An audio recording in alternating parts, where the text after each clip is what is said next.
Alors, très rapidement, nous allons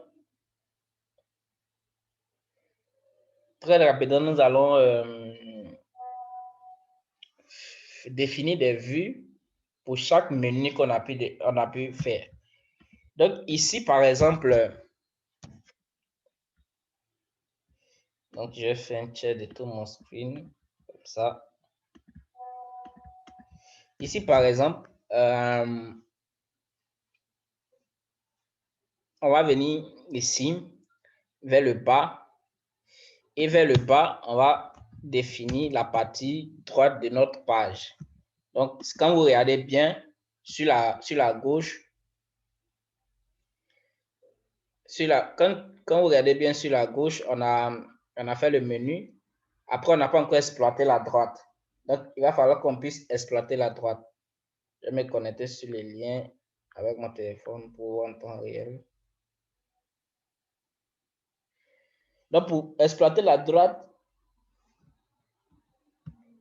comme vous le savez, Angular, c'est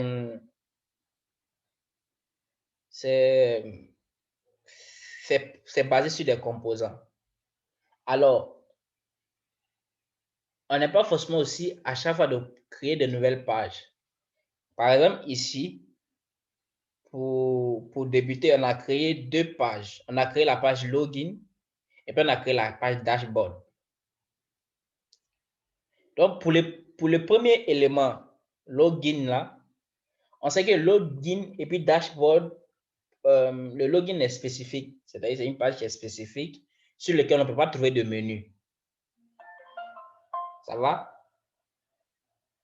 Sur lequel on ne peut pas trouver de menu. Et donc, on a créé une page pour lui, pour l'espace login entièrement. Mais après, pour l'espace dashboard, on a défini ça comme une page, mais on va créer des composants qui vont s'afficher en fonction de l'appel qu'on va faire. Par exemple, si on est sur dashboard, on va afficher un composant spécifique. Après, si on est sur utilisateur, on va afficher un composant spécifique. En fait, je ne dirais pas que c'est des pages. Bon, on peut considérer ça comme des pages, mais c'est plutôt, c'est comme si on disait, on a par exemple, on prend par exemple à la télévision. Je fais un exemple à la télévision. On a une émission à 18h et puis on a une autre émission à 19h. Alors, le principe, c'est quoi? Dès qu'il est 19h, on puisse voir, par exemple, si c'est Catalina, je préfère prendre cet exemple-là, pour faire honneur aux filles. À 19h, s'il est 19h, montre-nous Catalina. Sinon, s'il est 20h, montre-nous le journal. En fait, c'est la même télévision. On ne change pas de chaîne, c'est la même chaîne. Mais on a des vues différentes en fonction d'une certaine condition. Donc, c'est ce qu'on va définir. C'est ce qu'on va définir. On va dire quoi? Si on appuie sur utilisateur, montre-nous cette partie. Et si on appuie sur catégorie, montre-nous cette autre partie et cache la partie utilisateur. Donc, c'est en fait ces règles qu'on va définir. Alors, d'abord, pour faire ça, nous allons, ici créer notre classe qu'on va appeler content, qui va être le contenu de notre plateforme. Et ce content-là, on va appliquer un style dessus. On va dire quoi? Ce content-là, il faut qu'il prenne ici, on a dit 15%. Donc, ce content-là, lui, va prendre 85% read, 85% de la page entière, mais il va faire un margin left, c'est-à-dire il faut qu'il soit décalé de truc de 15%, puisque là, le premier, lui, il a pris le premier espace a pris 15%, donc l'autre espace va prendre 85%, mais pour que ça ne puisse pas se confondre, il faut qu'il se décale de 15%. Comme ça, une fois qu'il est décalé de 15%, il laisse 15% à l'autre côté, lui prend 85%, donc le tout, l'ensemble de la page, le tout, ça fait 100%. Alors, ici, il ne va pas laisser de marge, donc on va faire margin 0. on fait un padding de 15%, c'est-à-dire des marges intérieures. Les margins, ça, c'est les margins, ça, c'est des marges extérieures. C'est-à-dire, c'est pour pouvoir faire la différence, pour pouvoir séparer deux blocs différents. Alors que le padding, c'est que lorsqu'on est dans un bloc, il faut laisser des espaces dans ce bloc-là pour ne pas que ça soit trop collé aux extrémités. Donc, le padding, on fait 15 pixels aussi, comme ça. Et si vous voulez, on peut écrire quelque chose là-dedans, hein, du blablabla. On va essayer d'afficher. Ah oui, il est toujours ici. Non, c'est qu'on a mal fait. Margin left, width, width, non, oui, c'est ça. Width 85%. Alors, pourquoi? Normalement, il doit changer sans problème. Normalement, il doit changer sans problème.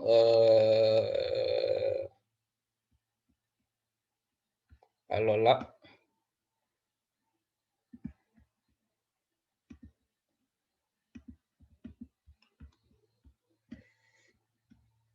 ou bien c'est pas dans le contexte on est.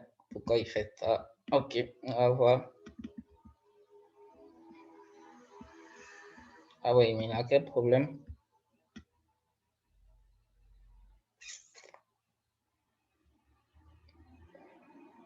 C'est ça, non? Il n'y a pas de souci normalement. Il ne doit pas avoir de soucis. Ou bien là, on est à l'intérieur. Faut voir. On n'est pas à l'intérieur de header. On en est sorti.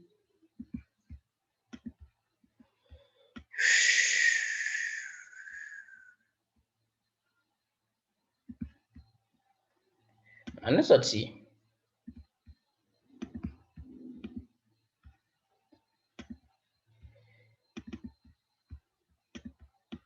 Bon. Ce qu'on va faire, on va faire margin 25%. On va pousser encore pour voir quel est le problème. Ah ben, il ne bouge pas. Hein? Il refuse de bouger. On va enlever ces options-là pour voir qu'est-ce que ça donne. Ok.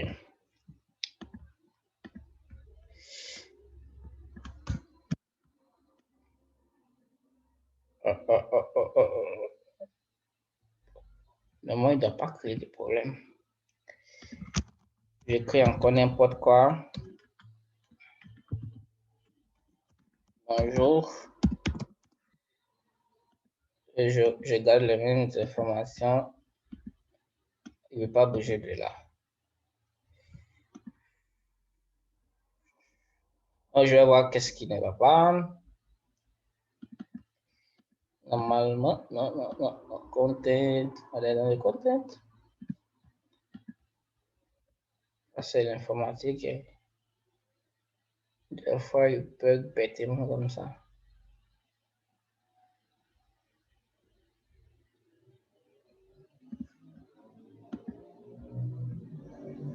Donc, on attend une seconde, voir qu'est-ce qu'il va me donner.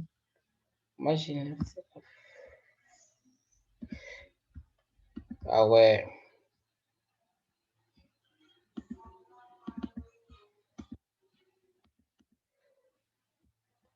Bon, attendez ce qu'on va faire. On va d'abord lever lui là, comme ça. Dans le dashboard. On va donner dans le dashboard et on va rester le content pour voir. Il dit 15%. Aussi, il fait margin left de 50%, 55%. Qu'est-ce qu'il donne?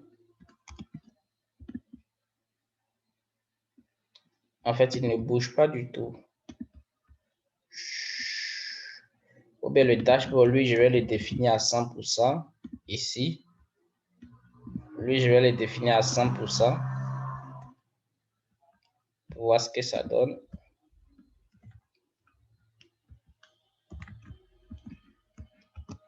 %, 8. 100%.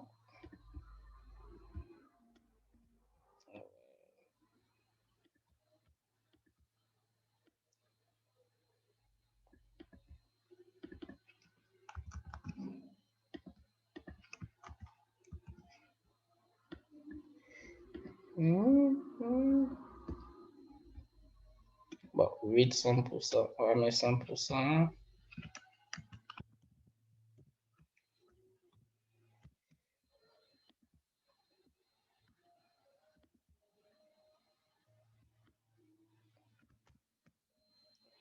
Ah ouais.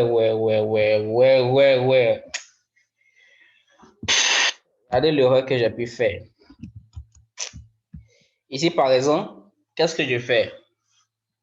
Ça a été l'ordre que j'ai donné. Par exemple, ici, j'ai mis un margin left et après, je vais mettre un margin 0 en bas. Donc, c'est-à-dire, il ne va pas s'appliquer, en fait, puisqu'il va prendre le dernier, il va prendre la règle du dernier élément. Alors que moi, qu'est-ce que je veux dire? Il ne faut pas avoir de marge. Il faut que ce soit au top, que ce soit à droite, que ce soit à gauche ou bien en bas, mais pas de marge. Mais quand même, ensuite, la règle que je dois mettre en bas, c'est que c'est vrai que tu donnes une première règle, mais il faut outrepasser ces règles-là. Il faut seulement faire une marge. Bon, il faut garder les règles du top, du right, du truc, mais sur le margin left, il faut faire des changements. Mais ici, j'ai mal ordonné, donc quand même, je vais remettre tout mon code. C'est les aléas. Quand même, je vais remettre tout mon code. Voilà. Donc, je mets 85% et je vais changer l'ordre qui est là. Et hop, ça marche très bien. Voilà, ça marche très bien parce que j'ai mal ordonné mes margines. J'ai mal ordonné mes margines. Pour éviter tout ça, j'aurais pu définir 1 à 1 pour dire quoi, margin top 0, margin right 0, margin bottom 0, margin left, voilà, 15%. Donc, j'ai mis 5%, donc ça sera 15%. 15%. Voilà, donc je vois que ça marche très bien. Et donc, c'est des petites erreurs, mais des petits oublis comme ça qu'on peut faire très souvent. Alors, pour aller très très vite, on va créer des composants. Et ces composants-là vont s'afficher en fonction du menu qu'on va sélectionner. Alors, on se met sur le terminal, on ajoute un nouvel écran. Donc, ici, on va dire NDJC, donc JComponent. On va créer ces composants-là dans les pages directement. Donc, ici, on va se mettre dans Dashboard, on va créer ces composants-là dans les dashboards directement. On va créer ces composants directement dans les dashboards. Donc, ce qu'on va faire, NTG Component, va dans Page, ça va dans Page, tu sélectionnes Dashboard, comme ça. Et dedans, tu crées un autre dossier qu'on va appeler Component, comme ça. Et dedans, tu vas mettre dans le menu, qu'est-ce qu'on a défini? On a défini menu dashboard, menu utilisateur, menu catégorie, menu. OK. Donc, le premier menu qu'on va définir, c'est Home. On va l'appeler Home. Donc, je vais copier tout ce code-là hein, parce que je vais le réutiliser à faire des changements. Donc, ici, je valide. Il va me créer un dossier dans dashboard et il va créer un autre dossier à l'intérieur, Home, qui sera le composant Home. Après, je peux coller ce même code-là. Je vais appeler l'autre utilisateur, user, c'est moins long. Un composant que j'ai appelé user. Je copie encore, je colle. L'autre composant, j'ai appelé catégorie. Catégorie, comme ça. Et pour la déconnexion, on n'aura pas besoin de créer un composant parce que quand on va cliquer dessus, on va sortir de la plateforme. Alors là, ce que je vais faire, c'est-à-dire quoi? Si je vais définir des règles, donc ici, je vais appeler ça ici comment component, j'ai appelé ça ici Bon, je vais appeler, c'est des divs, hein. J'appelle ça comment? Il y a toujours l'embarras du choix dans CSS. Voilà. Bon, je vais appeler ça comment? Il y a tellement de choses auxquelles on réfléchit. Bon, je vais appeler ça. Je ne vais pas mettre de nom, tout simplement, pour ne pas. Parce que c'est pas très important, c'était juste pour l'organisation. Je vais juste faire des divs comme ça. Des divs comme ça. Et puis, je vais dire quoi? Dans ces divs-là, il y a des règles.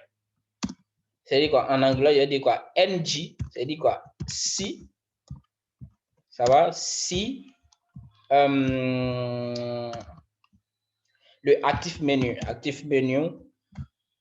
est égal à 1 par exemple, ça va? Il faut m'appeler le component que j'ai créé, que j'ai appelé home. Donc, app home, comme ça. Sinon, si c'est égal à 2, il faut appeler le user. Donc, je vois ce que ça donne, le user. Il n'y a pas de S. Hein. Le user. Et puis aussi, faites attention. Avec Angular, quand vous créez vos composants, il ne faut jamais les composants auront les mêmes noms. Parce que si ça a les mêmes noms, ça va faire un bug d'affichage. Par exemple, si vous avez créé, même si c'est dans différents dossiers, par exemple, ici, les composants que j'ai créés, je suis dans Dashboard et j'ai créé un dossier à l'intérieur qui s'appelle Component et j'ai mis Home, catégorie, etc. Après, si je dois venir dans Login et que je dois créer d'autres composants, je ne vais plus les appeler Login, catégorie, etc. Il faut que je change d'autres noms. Parce que si je mets les mêmes noms,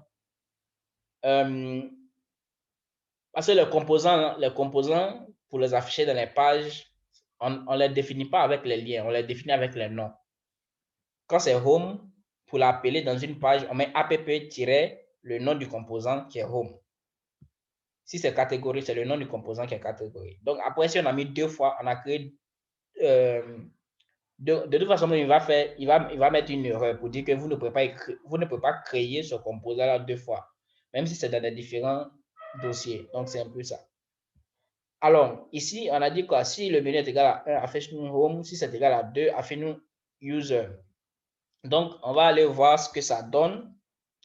Donc, on se met sur le dashboard. Ici, on est dans le dashboard. Et le dashboard, c'est le premier menu. Et dans lui, il a l'identifié 1 initialement. Donc, ici, le menu actif est basé sur le truc. Donc, ça nous dit quoi? Ça nous montre le contenu du component home pour dire quand on crée un nouveau composant initialement, il nous met voilà, un message. Donc, c'est ce message qui se trouve dans Home. Donc, ici, quand on est dans Home, on voit le message qui est Homeworks. Ça va?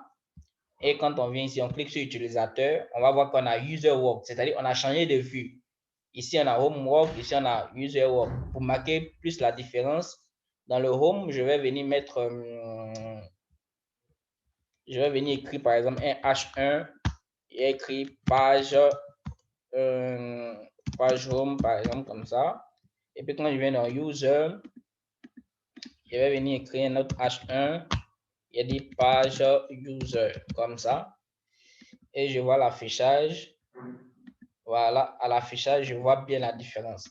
Donc ici, c'est quoi? On a créé des composants, on les affiche dans la même page de manière conditionnelle.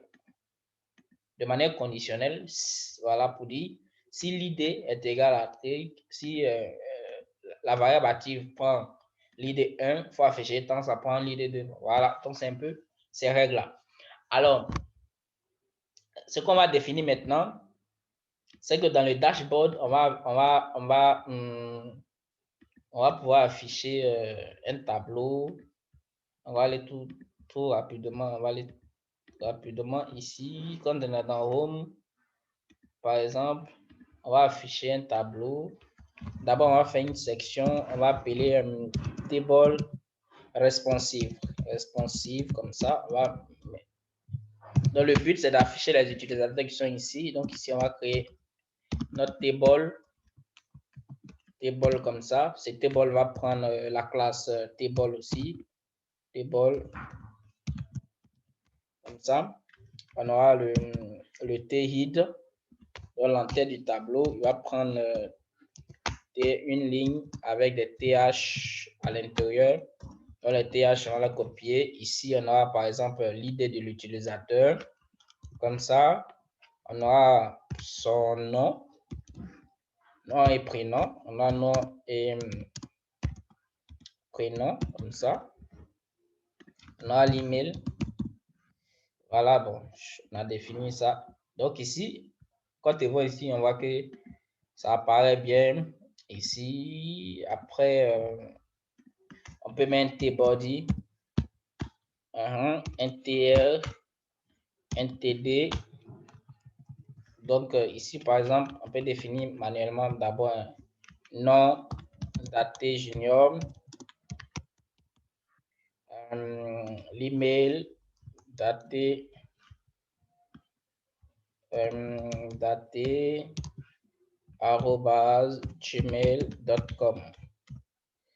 @gmail.com comme ça. Et puis après, on n'a pas d'action à faire sur l'utilisateur. On n'a pas à le supprimer ou autre. On va le laisser comme ça. Non, email, TH, voilà. On n'a pas d'action à faire sur lui, c'est juste savoir combien est-ce que... Bon, bref, combien de dates d'inscription. Donc, on va mettre date simplement. Ou bien, inscris-le. Inscris-le. Inscris-le. Ici, on va définir une table comme ça. Hein. Voilà. Donc, quand même, voici, on vient d'afficher. Donc, sur la première page, bon, ça c'est utilisateur comme exemple, mais sur la première page, on va plutôt afficher nos différents livres. Et sur la première page, on va mettre des boutons qui vont nous permettre de créer des catégories, des boutons qui vont nous permettre de créer des catégories d'articles, plutôt des catégories de livres, de créer des livres. Donc, ici, en haut, plus en haut, on va créer, on va dire button side, on va donner des trucs. Une classe, on va appeler button side, pour dire classe des boutons, comme ça. Et ici, on peut définir des boutons comme ça. Button,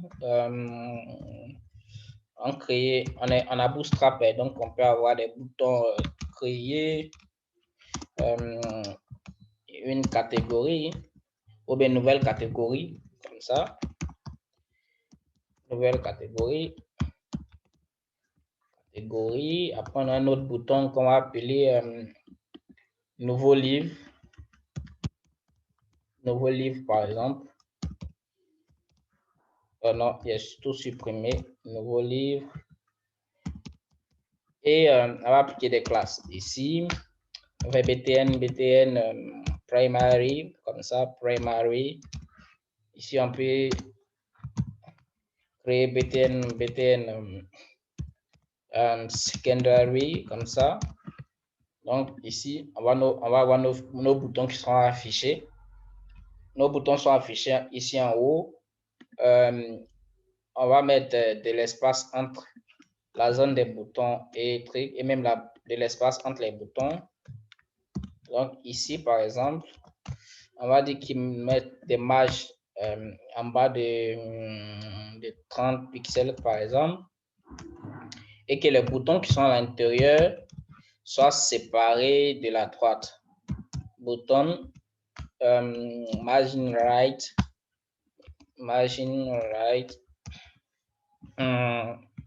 de par exemple 25 pixels, comme ça. Ok, donc ça c'est beau, c'est une nouvelle catégorie. Nouveau livre. Voilà, donc on a nos boutons qui sont là. Et ici, quand on va ajouter un nouveau livre, ça va apparaître dans cette liste-là. Ici, on a fait de manière statique, on a mis nom, prénom, etc. Mais c'était un exemple. Et puis, voilà. Et donc, après, l'étape qui va nous rester à faire, c'est de d'ajouter, ça va, des modales. Ok, lui, il a enregistré. C'est ajouter des modales. Les modales, c'est quoi? C'est des pop-up. Donc, pour créer une nouvelle catégorie, on ne sera pas obligé de changer de page, mais qu'on puisse voir apparaître un pop-up. Alors, nous allons installer un module de Angular qui s'appelle Angular Material, qui va nous permettre de créer des modales. Donc, ici, ce qu'on va faire, je vais venir dans mon navigateur. Donc, je vais à côté, j'écris Angular Material. Oh, il nous reste 10 minutes. Il a voulu qu'on s'arrête là pour aujourd'hui parce que pas mal de trucs à terminer, mais il y a quelle heure? Il est déjà 23 h ici. Bon, ok, donc ce qu'on va faire, on va juste terminer les 10 minutes, puis on va revenir le mercredi prochain. Ok, donc on va ajouter ce module-là. Ça va prendre un peu de temps pour télécharger. Donc ce module-là, on le prend, on vient le coller ici. Donc, il va prendre le temps d'installer. On va prendre le temps d'installer. On n'aura pas 10 minutes pour faire ce pop-up là. Non. Bon, si la connexion est bonne, on pourra le faire. Ça va rapidement télécharger.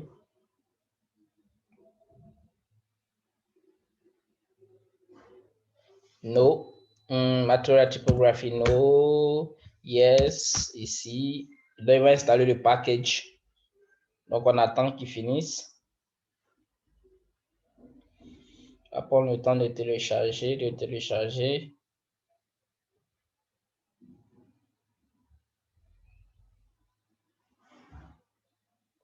Ok, c'est bon, il a pu télécharger. Alors là, pour qu'il prenne les changements en compte, nous allons redémarrer le serveur. Donc, il va installer tout le package du module qui vient installer. Donc, on va le rouvrir à nouveau, ngs-o, ngs-o. Ok, donc on attend ce que ça vienne. Il nous reste 8 minutes. Il faut qu'on fasse ce modèle avant que ça se coupe.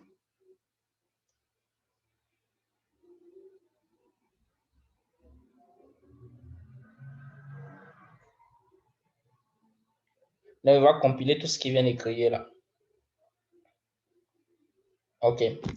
Donc ici, voilà. Bon, on n'a pas besoin d'ouvrir un autre truc. Hein. On va... Ok. Là, ce qu'on va faire, c'est de bien appeler... On va installer un ensemble de modules. Donc, c'est de appeler le module spécifique au dashboard. Donc, pour pouvoir utiliser les modules qu'on installe, on vient dans app.module.ts et ici, on va importer ce module-là. Donc, on va écrire la règle import et d'abord from Angular, je pense que c'est Angular Material. Donc, on descend Angular Material et il faut nous appeler le dialogue. OK. Donc, dans le dialogue, ouais, le dialogue, ici, tu nous prends le module Mat dialogue module. Et lui, une fois que c'est fait, on n'a pas le même point virgule. Une fois que c'est fait,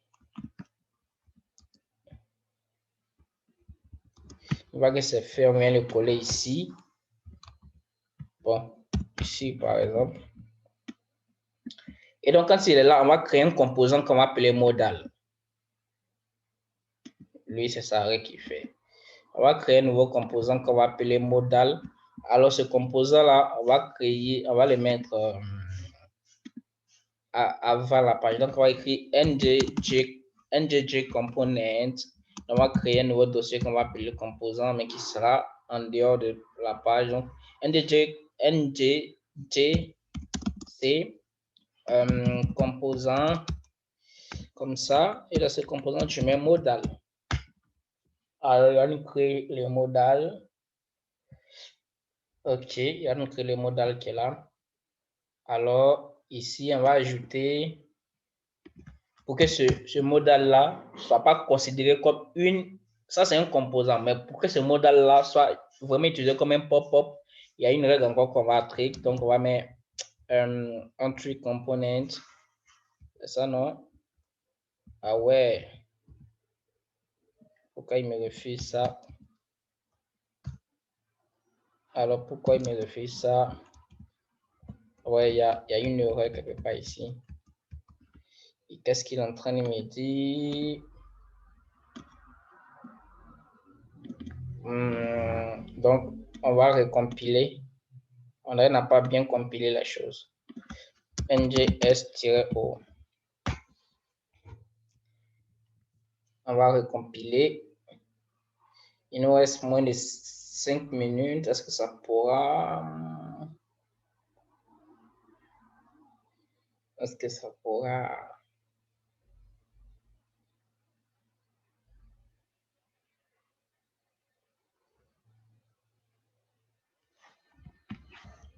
Ok, il a compilé sans erreur.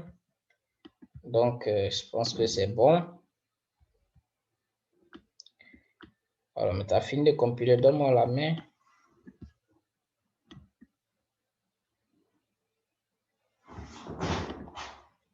Ok, donc on va créer un nouveau truc. Et ici, on va dire... on va venir... Le modèle qu'on a créé là, pour qu'il soit considéré comme un modèle.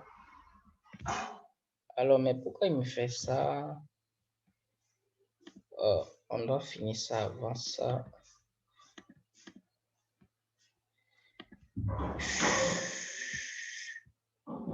Entry component. Mais pourquoi il me refuse ça? Bon, je sais pas.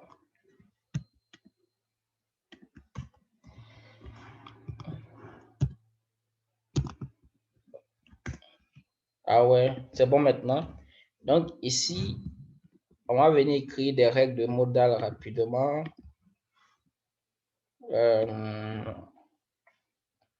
Pour appeler le modal,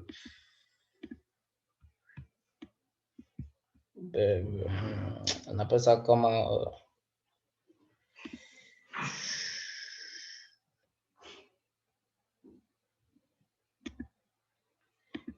Est-ce que je pourrais, pour appeler le modal, on va importer le modal, des modules du modal, disons des éléments. Donc, on vient ici. Pour appeler le modal, on est dans Dashboard, dans Home, ici. Donc, ici, on va importer ces éléments-là. Donc, après, bon, attendez. Modal component. Il nous reste 2 minutes. Bon, on va créer une autre réunion. Si ça ne vous dérange pas, on va prendre 20 à 30 autres minutes pour pouvoir avancer sur ça. Parce que le temps, il nous reste 2 minutes. Donc ici, on va importer des éléments du dialogue donc pour écrire des règles du modal au clic. Et il reste 1 minute et quelques. Donc, si vous avez des questions, posez-les avant qu'on ne revienne pour la dernière tournée.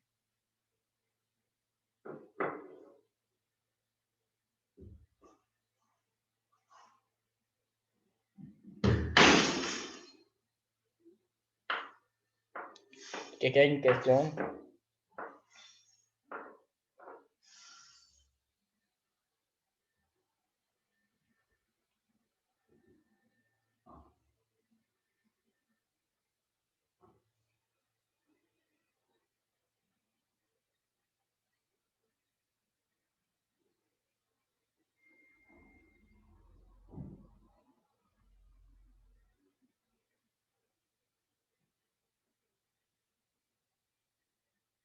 Ok, donc on va revenir pour